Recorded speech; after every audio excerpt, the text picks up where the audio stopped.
After he got up off the floor and stopped laughing so hard, he said, "What do you want to do?" And I said, "I want to be the best damn provincial treasurer you're ever going to have."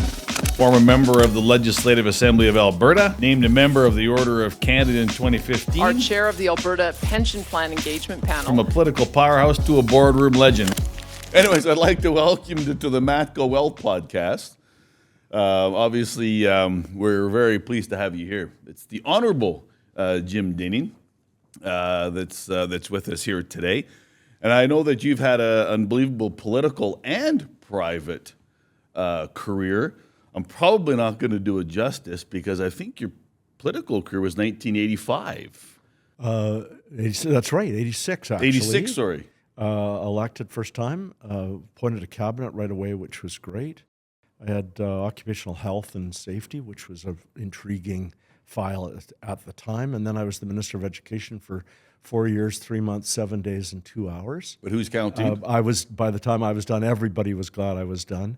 And then then Ralph Klein was elected leader, and I went to see him on the Friday before cabinet was announced, and he said, "What do you want to do?" And I said, "I want to be the best damn provincial treasurer you're ever going to have." And after he got up off the floor and stopped laughing so hard, because it was a widowmaker position, and 2 or 3 hours later, I got a call saying, "Ralph wants you to be the." Wow. It was actually Ralph. He called you direct? He phoned and said, "I want you to be the provincial treasurer." And it was a great experience. And then that ended in 97. We had a great run. And then I joined TransAlta. Right. You were the vice president of TransAlta. I was a vice president of TransAlta and was there for about 5-6 years. And then I just chose a corporate director path that led me into some really interesting companies. Okay. And the crescendo of your political, just to digress, was Ralph was leaving. Yeah. You were vying for the head job. You should have been the head job. Alberta was unfortunate not to get you as the head job. I got what is it? I got 14 whatever number of years of my life back running for the leadership in 2006, and somebody else won. And it was not as planned, but Evan and I said, we're going to go back and live our life and enjoy a good life, and we have. Well, anyways, that's kind of why you're here today. Why we love to have you here today is you've been appointed the chair of the Alberta Pension Plan, or proposed Alberta Pension Plan. And why we are interested is not just because we're Albertans, long-standing Albertans, Canadians, but we're a wealth firm. We're a wealth management company, and just about every client we deal with, obviously CPP is a part of their planning, a part of their, subsidizing or augmenting their income in retirement. So this is of interest to us because you've kind of got the numbers piece to it, and then you've got what I've called sort of the touchy-feely or emotional side. Some people call it the qualitative side. Mm-hmm. But I think for us, what we find so interesting, Jim, is the report that was just released, that I think better than anybody. I think it was by LifeWorks, an independent firm. They released the report, and I think Daniel Smith's UCP's released it just in the fall of 2020. There's kind of this big stir, this big boom happened, it seems, where the media jumped all over it. And we looked at it, and we're financial people, and we kind of came at it with the brain of facts. Like, just look at the facts. Forget about the touchy-feely stuff. Look at the numbers. And if you believe the report, I'm not sure why we wouldn't. It's an independent report. Albertans should do something about it. I mean, that's our view. At least talk about it, right? And that's where we've kind of looked and say, we're looking for people like you to help us sort of stick handle through this, because the financial piece to us, factual, looks crazy. I mean, how much did the report talk about Albertans over-contributing over the last number of years? The report itself didn't dwell on over-contribution. What they did is they provided numbers. Now, there's lots of debate about the report and Morneau-Chappelle, and I keep using the word Morneau-Chappelle because it is a reputable international Right, firm right. that knows something about numbers. Right. And that it's the only actuarial report we've Right, seen so far. right. So when others responded and said, "Oh, I don't believe that number," they're often the number said $334 billion, and the best calculated response has been, "No, it's not." Well, Okay. you try that and make our money in your business. business, yeah. And so what I was most, and I use the word intrigued, but what I was intrigued about was the report and the fact that the government had it done and then redone and then redone. Because 3 times. 334, a third of $1 trillion Yeah. is a gobsmacking number. a big number. I didn't believe it at first. I just didn't believe it. And then I dwelled into it, and I was with some much smarter guys than me who assessed it and said, "Gee, the numbers kind of add up." And if you go through the report on a couple of pages in the middle of the report, the level of the line by line yearly contributions since 1966 through to 2021, which is the last actual year that the report was done. The cumulative overcontribution by Albertans, not by the government, but by you and me as Albertans, employees and you and me as employers, that number is $60 billion. $60 billion. And you know more about compound interest than most of the world, but do that over 66 years and a reasonable return by CPP-IB, Investment Board, since 1997-98. They've done reasonably well. Andrew Coyne has a mad on for them. He just wrote an article quite recent. You might post that with this podcast. But that investment plus the over contributions brings us to a number where citizens in Alberta who must be a member of the CPP, we have no choice. It's mandatory. There are only 2 plans in the country, the Quebec Pension Plan and the Canada Pension Plan. So those contributions have gone in, and the numbers speak for themselves. No one has quarreled with the line-by-line breakdown. And so let me go back to where you started. The government said, okay, we'd like an independent panel made up of 3 citizens to go out and listen to Albertans and help inform what's in the report, but we don't have pom-poms on. We're not cheerleaders. We don't have to champion the report. You're in listen mode. The report speaks for itself. And then will you please go and do that and come back and tell us what Albertans told you? And so we've done our level best to be agnostic. Would somebody, when somebody asked me the question on the day it was released, are you in favor of this? I said, look, Albertans will be the judge and jury, but, and I'm reminded that everything before the but is bullshit always. But the fact that we're looking at upwards of a third of $1 trillion infusion into the Alberta investment management, wealth creating sector, I thought, let's not take this report lightly. Right. Let's ask Albertans. Hopefully they'll get more and more informed, and then they decide. Right.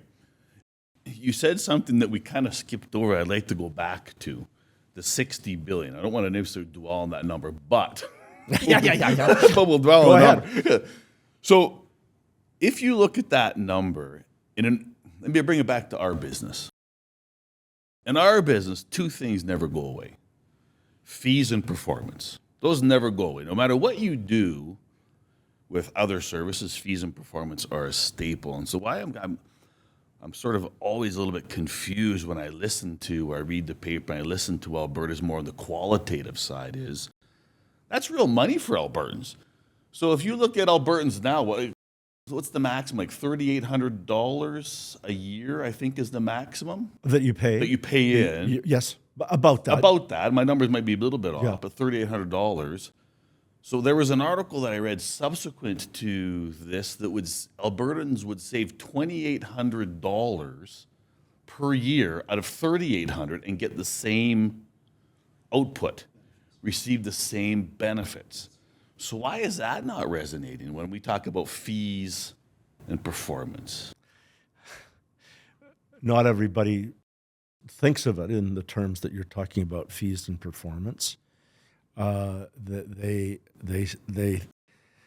think that, well, we're like, whether it's Vancouver, Valley View, or Corner Brook, Newfoundland, we're all Canadians paying into this pot, and that we might have higher than average incomes, therefore, and higher employment rates, Younger employees. and younger Yep. employees. That we might have that is just another benefit that Alberta has. But that person in Vancouver or Valley View or Corner Brook is no less a Canadian, and that we're all equal in that. You've just switched into the qualitative side of it.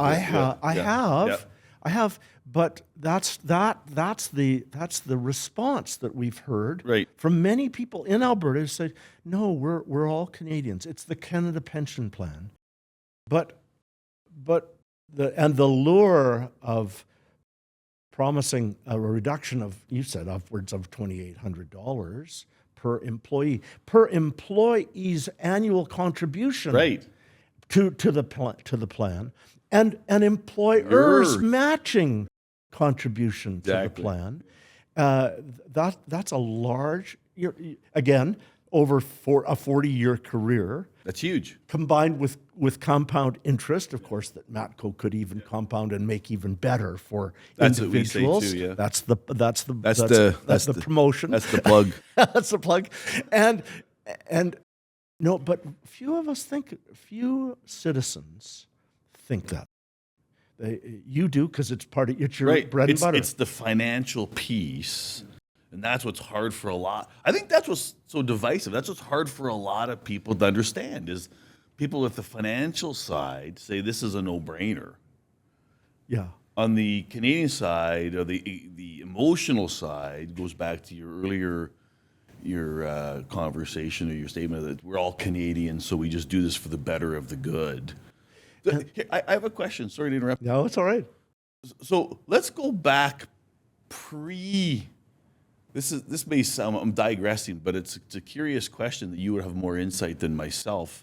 I was born in 1970, so the CPP was already up, and I think it was 1966. What was the premise of the CPP? Well, that takes me back before my time in as an adult. Oh. But it was that Canadians didn't have a social security system.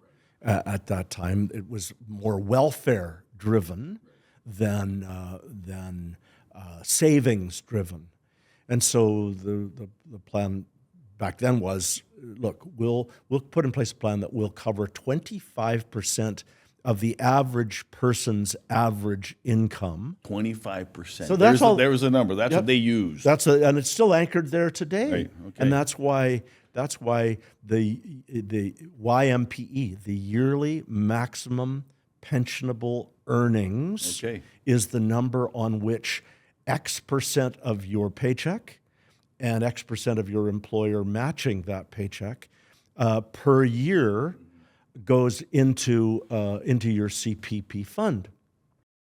And that was the genesis of a pension plan, of a national, not federal, but a national pension plan. So why did Quebec get to? Because a lot of Albertans, you know what a lot of Albertans say? I'm sorry, I might be opening a can of worms here. Ooh, open it up. A lot of Albertans say, why don't we just be like them? Let's point to Quebec and say, it looks like they've been more successful than any other province of negotiating within the Federation. That's what it looks like for other Canadians, in particular the West. Well, you're right. They have. And they would, in a quiet moment of reflection, would say, you're absolutely right. We've used our leverage in this country to get a good deal. And sometimes Albertans think, well, God darn it, God damn it, you did get a good deal because we tend to over-contribute, not just in CPP, but we over-contribute in personal income taxes, corporate income taxes, and all the other fees and et cetera that we, I always say it's a good thing we don't get all the government we pay for as Albertans. And Quebec has gotten a good deal because they have might. They have political might in Ottawa that Alberta and the prairie provinces and the West just don't got. So Quebec did do this because they were flexing their independent muscles, and they got away with it. But they put in the legislation. There is a but. And the governments of the day put into the CPP legislation in '66 the ability for a province to leave the Canada Pension Plan and set up one of their own. Follow these rules, give these assurances, and that province can give 3 years' notice to His Majesty's government and say, we're going to leave, and here's what we're setting up. And this is an intriguing part of the calculation. That $334 billion became an obstacle. People said, that's bullshit. I don't believe that number. I don't care whether it's an actuarial report. I don't believe it. And that sort of stopped the conversation from happening any further because people said, get a real number. Or go and get another number. Go and pick something else. But the fact is, the legislation says a province can leave. Not, you and I can't leave. We're not allowed to. No. So a province may leave. So therefore, there is a province's, what's the book? Not catalog, but Dickens's bookkeeper. There's a bookkeeper with Alberta on the front of that book that says Alberta's given this, contributed over these years, and this are the benefits that have been taken out. And so the numbers are the numbers. So the numbers are the numbers. But it becomes a debate as to whether is every contributor the same, or does a province have a cadre, an army of contributors? Therefore, can a province leave with its, not the Alberta government's, but its collective employer and employee monies? But in there's a secret sauce, isn't it? It is. Because the question that I would think, so you've got this actuarial report. It's my understanding that the government, you'd know better than I, but you're waiting, you're a bit on a hold. We're in limbo. Yeah, you're in limbo we're on pause. because there's more work being done. And does that work to substantiate this Morneau Chapeau report? LifeWorks, I guess now. Is that work being done to substantiate that? Remember, an actuary gives an opinion. They do all their arithmetic and the mathematics of it, but in the end, they opine, just like your auditor opines on your books. They will opine. And so what the government of Canada has done is we'll go to the Chief Actuary of Canada and ask her office, please, will you give us your actuarial opinion of what this number ought to be? And they're in that process now. I think the government is hoping that this will be done by the fourth quarter of this year. Okay, so quick then. Well, the clock is ticking, man. Yeah. And we may know by the end of this year what that number may not be, whatever the number is, and then the government will decide. Then, okay, yes or no. Should we negotiate about it? But now we've got another set of numbers, and panel. We'll either keep you on pause, or we're going to send you back into the fray and ask Albertans on the basis of this new information, what do you think now? Right. Okay. And so when you look at the bookends, I'll call them the bookends for now, right? So I'm assuming that their number might not be exactly like the 300 or a third of a trillion. We'll use that. It sounds better than 334 billion number. But even that, there was an article I was reading, even if they were to come back and say it's 150 billion, it's still a huge savings for Alberta, It would still be for employees and employers. It's still and beneficiaries. And beneficiaries, You know, yeah. I looked at my account this morning, and the CPP sent me $1,013, or I think that's the number, Yeah. for the month for my monthly payment. right. Now, could That's a tank of gas. that, Because we all drive big trucks. sorry, I don't. But that is that the question is, do you reduce? And the government has asked this question. They've asked us to ask this question. Do you reduce the monthly premiums that employees and employers pay, or raise benefits for pensioners and beneficiaries?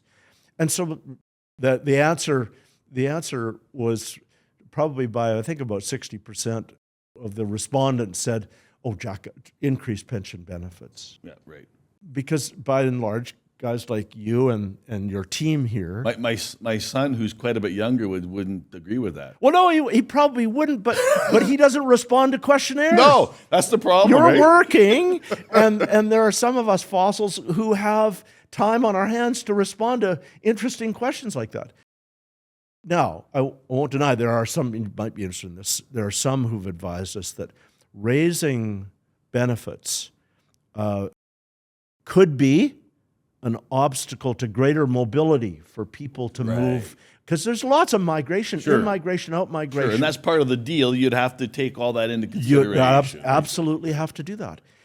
But the others on the other side, people like you and your colleagues, working folks would say, "Hey, if I can contribute half of 9.9%, to if I can contribute less than half of 9.9%, and it moves to instead of 9.9, it's sort of down at about 5. Let's say 6%. Well, that means 3% from you and 3% from your employer. Well, that is that you capture those gains right away, and you'd like to invest that of people's money. Right. They'd like to just have a little less taken off of their first 3 or 4 or 5, 6 paychecks every year. Yeah. And so this is the debate or the questions we've been asking, and by and large, the majority of people said raise benefits. Okay. A number of people said both. Yeah. And that's sort of where things are at today, and we're on pause. What have you heard? Because you guys have been listen mode. You're basically just sitting back, trying to understand where the hot points are, the touch points are, I guess. So what have you heard? I know you said, a little bit of both on increase benefits, decrease payments. But what are you hearing as far as the general population? So when we advised the government in December, what we'd heard, because we did town hall meetings by telephone, and the first one we did was Northern Alberta, and people were phoning in from Whitecourt to Fort McMurray, from Lloydminster all the way to Peace River. Right. Now, you couldn't get all those people in a room in one night, No. but believe it or not, how they started, they phoned 200,000 people right off the bat. Right. They had demon dial 200,000 people. 15,000 people stayed on the line Wow. across the northern So part of it the is a province. hot tomato. Well, it is. People were interested. By the end, we were boring enough such that I think You it lost trickled. 10,000 of them. I think we lost about 14,000 by the end of the hour and a half. But those people got to have their questions asked, either personally, or we could talk to you on the line, or they had the operator read their question for them. In the end, we estimated that what we learned is that 50% of those people would say they're opposed to doing this, stay with a CPP. 25% said, go at it, do it. Don't care what the numbers are, just do it. And 25%, and these are rough numbers, said, hey, we're not going to give you our opinion because we don't have all the information. Okay, that's not so bad. No, I would agree. But those who were opposed to it, I'm just looking at this list, they said they're concerned about their pension checks. You put So this it's a in trust. It's a trust. There's a trust. Trust. And will you muck things up so badly that I won't get the same benefits, and you'll be delayed because government doesn't work efficiently. Right. So in the Right. transition, Right. I might Interesting. not get my paycheck. So And there's will they be less? Right. Or will I get more? They worry about portability because they know that people move in and out of the province. Right. And will there be a recognition of that pensionable service? That was their concern. They think the CPP is working well. Why? If it ain't broke, don't fix it. Right. It would be the response. They said a number of them said they're Canadians first. They prefer a national plan, even if it costs me more, I'm willing to contribute. There is. You just said that there is a wariness, there is a mistrust Right. of government and politicians that is not just unique to the province of Alberta. It happens Everywhere, around the right. world. And how might those politicians use or misuse the funds if it was sitting in $1/3 trillion pot? Right. Would they use it for Further pet their projects? own pet projects. Exactly. Right? And of course, then the other concern was are we duplicating administration? And be honest. Fair enough. The report said that setting up an Alberta pension plan, Myrna Chappelle said, it would be upwards of $1 to $1.5 billion to get things up and operating. And depending upon you know more about this, depending upon your investment strategy, Right. is it a small administration that you just go off of the market-based funds, Yeah. or do you get pretty exotic and go off and buy toll roads in Sao Paulo? Right. And there's a debate as to which is the right approach. And that's an interesting, because if I go back, I came from a firm many years ago, Bissett and Associates, Dave Bissett, and at that point in time, Alberta actually had more of a decentralized view. They used external managers, maybe put it that way, to manage a lot of the public funds, and then they brought it together and centralized it. And that's kind of what you're talking about is you decentralize or centralize, and is there more trust or less trust in either one of those? Well, I don't know. So just to that. I'm biased. They should decentralize. Quelle surprise. Why am I'm shocked that you're biased. No. What was intriguing back in those days is Dave Bissett, several other firms were growing the capacity, and they could. And what is Alberta really like? Albertans tend to really like good old-fashioned competition, right? And disclosure, and the best disinfectant is sunlight, and bring on the sunlight. That if this was a decision that Albertans decided to do, and they went down this path, and if the government secured the independence of an APP away from the hands of politicians to make arbitrary decisions, They increase trust. All of those layers of trust Yes. have got to be not put. Cement's only powder. It's got to be concreted Right. in place, and if that happened, then the question becomes: do you do the competitive approach, or do you do the exotic approach by CPP and other exotic funds that have these massive investments outside of our country? And teams and centralized teams. And right? advisors. Yes, yeah. Do you not think that those wonderful Wall Street firms, maybe Bay Street firms, might actually, set up a little office here, knowing Shocking. Shocking? Might they do that? Yeah, they probably would.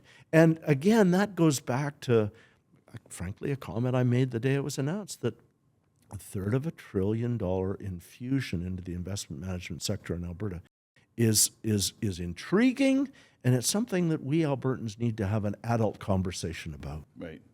And so this isn't new.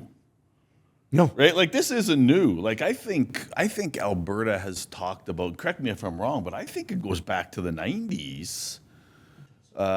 When you were even in office. office. Yeah. I think that there was talk of an APP. And so if I look at the last 30 years, we got 30 years of discussion. So it appears to me that the emotional side or the qualitative side has always won. Because the numbers are the numbers. We look at the numbers and we see this is kind of a no-brainer. This should happen, and there should be a whole bunch of good reasons for this to happen. And Alberta and corporate Albertan employers should benefit from this, but it hasn't. So, are we going down the same road? I mean, you can't really answer that question, but I mean, here we go again with this discussion about this APP that we haven't been able to secure after 30 years. Right. I'm putting you on the spot. No, I'd summarize what you just said as after all is said and done, more is said than done. Right. And I give huge credit to the provincial government for having asked Morneau Chappelle to do the report. They didn't concoct some inside the government kind of thing to come up with this report. They went independent. They didn't believe it at first, so they asked them to do it again. Are you sure? and then they told people they were doing this, so they had an obligation to release the report. Now they said let's put this report out there, ask Albertans what they think, and if the conversation comes to an end and the answer is no, well, then we'll back off and we have other files to work on, says the provincial government. And let, may I say, sleeping dogs lie. Right. But in this case, they've said no. Well, we're gonna have this properly assessed. We'll go out for another opinion. We'll ask the federal government. But what I found intriguing was when this finally started to bubble to the surface, you had ministers of finance and premiers in other provinces saying, "I'm genuinely concerned." This is what I found intriguing, right? This kind of substantiated. Yeah, I'm genuinely concerned that Alberta is thinking about leaving the Canada CPP, Pension Plan. And I said, well, why are they so genuinely concerned? Right. And of course, I won't be cute about it. The fact is those ministers of finance and premiers are worried that the CPP, if Alberta leaves it, will have to raise their percentage contribution rates. And for employees and employers, and they have to look. Those premiers and ministers will have to look at constituents, businesses, employees in the eye and say, "Sorry, in order to provide for the sanctity of the CPP, we're actually going to have to raise rates now." And so they should be genuinely concerned. But here is what, in my view, but the CPP will, the chief actuary will come up with another number or set of numbers.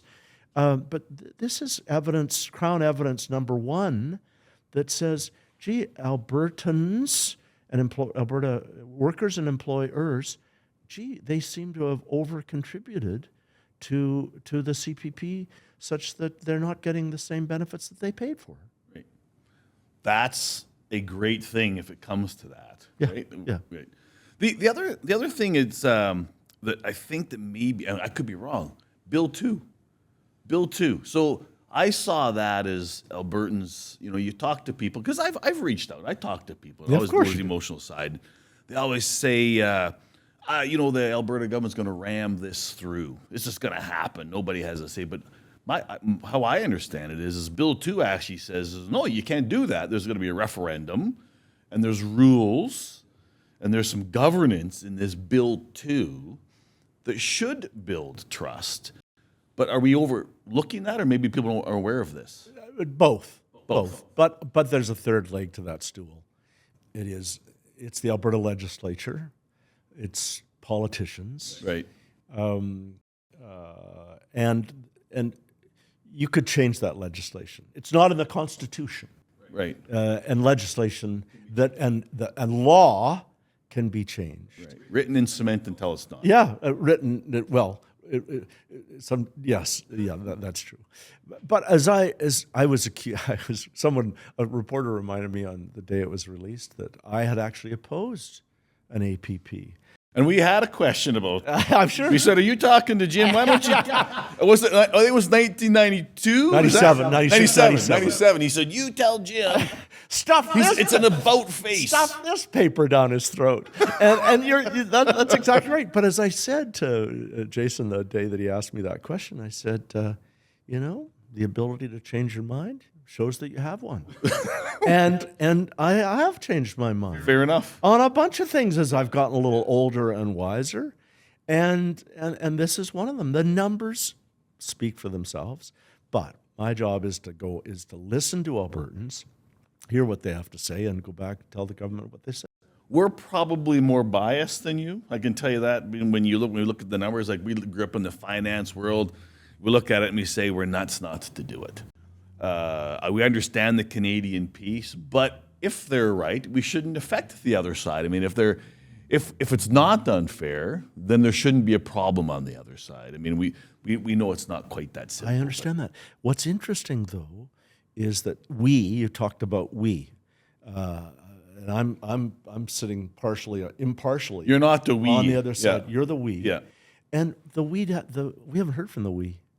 The Well, business community tends not to sully their hands in. Someone else will do it. And someone else will do that. You're too busy doing what you're Right. doing for your clients and helping them to secure their future. I would only say that don't leave it to somebody else to have your view expressed. Tell the government what you think. Right. And by and large, I would tell you that business and even the financial industry and the investment sector has sat on their lips and sat on their hands and said little about how you see the benefits. Right. We've heard from others, and lots of people have said yes is a good idea, but several more have said hands off. So that's probably a great place to leave this, right? Because that's kind of a great way to say it's there. It's in front of us. We need to get more involved. If you think it's good, you think it's say good, it's say good. it's good, right? That would be my only encouragement to everybody. If you think it's bad, say it's bad, but don't sort of say, "Well, I'll leave somebody else to say that." And it doesn't take but a minute to write a letter to premier@ab.gov.ca and say, I'm opposed to it. I need more information, or I'm for it. It just doesn't. How long? It could be done by the end of the sentence. Thank you for your time. I will wrap it up here because I could talk a long time about it, and we won't get into the real political side of things. Please, let's not. Let's not go there. Yeah. But I certainly appreciate your insight and your wisdom and all the work you've been doing and your public life, which was, I think, fantastic. We miss you there. I know it's too late to get you back, but obviously we appreciate your time, and we'll wrap it up here. So thanks very much. Thanks, Jason. It's been great.